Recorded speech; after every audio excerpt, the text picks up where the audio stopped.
Hi friends, இப்போ நம்ம சங்கரா மீன் குழம்பு நம்ம எப்படி செய்கிறதுன்னு பார்க்க போகிறோம். ஒரு கடாயில் எண்ணெயை ஊற்றிட்டு கொஞ்சம் வடகம், அதுக்கப்புறம் கொஞ்சோண்டு வெந்தயம், சீரகம், உளுத்தம்பருப்பு, கடுகு போட்டு நல்லா பொரிய விட்டுட்டு, அதுக்கப்புறம் ஒரு பச்சை மிளகாவை 2ஆக கட் பண்ணி போட்டுட்டு, ஒரு கொத்து கருவேப்பிலையை போட்டு பொரிய விட்டுட்டு, ஒரு 20 சாம்பார் வெங்காயம் அதையும் நல்லா வதக்கிட்டு, நல்லா செவந்து நல்லா பொன்னிறமான பிறகு ஒரு மீடியம் சைஸ் தக்காளியை போட்டு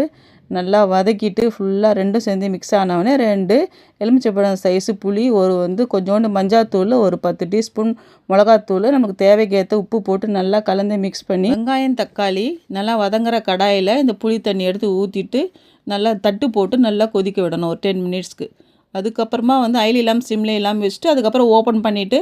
அதுக்கப்புறம் மீன் கழுவின மீனை நல்லா ஐயில் வச்சுட்டு நல்லா போட்டுட்டு ஃபுல்லாக தட்டு போட்டு மூடிட்டு அப்புறம் தட்டை எடுத்துகிட்டு கொத்தமல்லி தூவி இறக்கிட்டேன்னா சங்கரா மீன் குழம்பு ரெடி.